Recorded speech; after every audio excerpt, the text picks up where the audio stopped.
Vicky express में आपका स्वागत है। आज की कहानी है राजा और पुजारी की कहानी। बहुत समय पहले जावा नाम का साम्राज्य हुआ करता था। वहाँ सिद्धिमांतरा नामक एक ब्राह्मण रहता था। वह बहुत ज्ञानी था। राजा भी उसके ज्ञान से काफी प्रसन्न रहते थे, इसलिए उन्होंने ब्राह्मण को सारी सुख सुविधाएं दे रखी थी। कुछ समय बाद सिद्धिमांतरा ने एक खूबसूरत कन्या के साथ शादी कर ली। विवाह के कुछ समय बाद उन्हें एक बेटा हुआ, जिसका नाम मानिक रखा गया। सिद्धिमांतरा का बेटा मानिक जैसे जैसे बड़ा होता गया, उसकी भी बुद्धि अपने पिता के जैसे बढ़ती चली गई। मानिक के ज्ञान से राजा भी काफी प्रसन्न रहते थे। धीरे धीरे कर मानिक को पूरे राज्य में अपने पिता जैसा सम्मान मिलने लगा। इतनी अच्छाइयाँ होने के साथ साथ मानिक की एक बुरी आदत थी। वह दिन रात जुआ खेलता था। इस खेल में वह ऊंची बोली लगाने के बावजूद भी हार जाता था। धीरे धीरे करके उसने अपने माता पिता की सारी संपत्ति जुए में बर्बाद कर दी। यही नहीं, इस खेल के चलते उसने कई गांव वालों से भी उधार लेना शुरू कर दिया। ये सब देख उसके माता पिता काफी दुखी रहते थे। लाख कोशिशों के बावजूद भी वे अपने बेटे के इस गंदी आदत को नहीं छुड़ा पाए। एक दिन गांव के लोगों ने मानिक से अपने उधार चुकाने के लिए कहा। मानिक तुरंत अपने पिता के पास पहुंचा और कहा, पिताजी मेरी मदद कीजिए। आप तो इतने ज्ञानी हैं, कृपया कर मुझे कुछ रास्ता बताइए। सिद्धिमांतरा से अपने बेटा का ये दुख देखा नहीं जा रहा था। वह अपने पुत्र को दुखी देख बहुत व्याकुल हो रहे थे। एक दिन ब्राह्मण सिद्धिमांतरा ने तय किया कि वह आसपास के गांव में भी जाकर पूजा पाठ कराएंगे और अपने बेटे के उधार को चुकाने की कोशिश करेंगे। हालांकि सिद्धिमांतरा के मन में ये चिंता हमेशा रहती थी कि पूजा पाठ करके बेटे के उधार के सारे पैसे उतार पाना मुनासिब नहीं है। एक दिन यही सब सोचते सोचते सिद्धिमांतरा को नींद आ गई।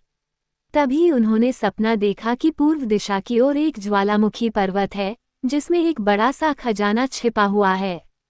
इसकी देखभाल नागा बेसुकी नाम का एक आदमी करता था। उस सपने में उसे यह पता चला कि उसे नागा बेसुकी से मदद मांगनी चाहिए। जब सिद्धिमांतरा की नींद खुली तो वह काफी चकित हुआ। उसने तुरंत सारी बातें अपनी पत्नी को बताई। सिद्धिमांतरा की बात सुनकर उसकी पत्नी ने कहा कि एक बार हमें इस बारे में पता करना चाहिए, शायद हमें सच में मदद मिल जाए। उसने कहा, चलिए हम दोनों साथ चलते हैं। आखिरकार हमारे लाड प्यार ने मानिक को बिगाड़ा है। सिद्धिमांतरा अपनी पत्नी की बात से राजी हो गया। अगली सुबह दोनों उस पर्वत की ओर जाने के लिए निकल पड़े। ज्वालामुखी पर्वत की ओर जाते समय सिद्धिमांतरा और उसकी पत्नी दोनों को कई तरह के कष्ट झेलने पड़े, लेकिन उन्होंने सभी तकलीफों को सहन किया और अंत में उस पर्वत के पास पहुंचे। वहां पहुंचकर ब्राह्मण ने मंत्र पढ़ते हुए घंटी बजानी शुरू कर दी।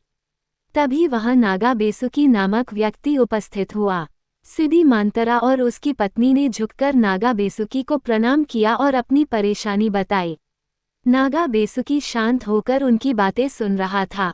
उसे पता था कि ब्राह्मण सिद्धिमांतरा बहुत ज्ञानी और भगवान के बहुत बड़े भक्त हैं।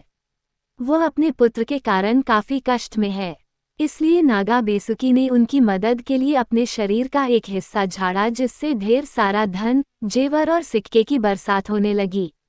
इसके बाद नागा बेसुकी ने सिद्धिमांतरा से कहा, हे ब्राह्मण, आप अपनी जरूरत के हिसाब से धन ले जाएं। इतना कहते ही नागा बेसुकी वहां से गायब हो गए। इसके बाद सिद्धिमांतरा और उसकी पत्नी ने अपनी जरूरत के हिसाब से धन बटोरा और नागा बेसुकी को धन्यवाद कहकर वहां से चले गए। इधर अपने घर पर माता पिता को न पाकर मानिक बहुत चिंतित हो रहा था। दरअसल आधी रात को कभी भी उसके माता पिता घर से बाहर नहीं जाते थे। उसे डर था कि उसके माता पिता उसके कारण किसी मुसीबत में न फंस गए हो, क्योंकि उन्होंने उसे वचन दिया था कि जब तक वे उसके उधार चुकाने के लिए कोई व्यवस्था न कर ले वह घर नहीं लौटेंगे। तभी अचानक दरवाजे पर खटखट की आवाज सुनाई दी।